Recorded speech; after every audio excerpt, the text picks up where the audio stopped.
नमस्कार जय जगन्नाथ। आशा करुच्ची समस्ते भलरे थे। मोर अंतर शुभेच्छा जनाऊँगी से भाई भौणी मानक जो मैंने कि निजर सामर्थ्य और स्वेच्छा आर्थिक दान देइछन्ति। आपणकर ये साहाय्य आम मान मन में आउ दी पाद आगक बढ़ापे अश्रुमारी साहस भरजाई देइछि। अन्य भाई भौणी मानक मोर यही निवेदन जे आपण मध्य 5 टंकार आरंभ करी यथासंभव निजर सामर्थ्य अनुसार बिना द्वंद्व किसी भी डोनेट करिपारंती, जहाद्वारा आम अधिकरू अधिक पिलामानकु साहाय्यर हाथ बढ़ाई पारू। वर्तमान स्कूल रे न्यू सेशन आरंभ हो जाइछि।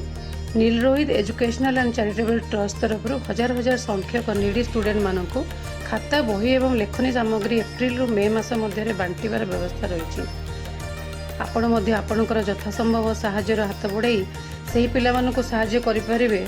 जे पिलामानकर अभिभावक माने एही सब जरूरी सामग्री सेमानकु जोगाई पारुनाहांती बोली पिलामाने नूतन श्रेणी को जाई परिबे कि नहीं द्वंद्व अछंती। चलंतु आपण एवं आमे मिसिकी से भली पिलामानकु साहाय्य करी पुणी थरे स्कूल को जीवा को उत्साहित करिबा। जय जगन्नाथ।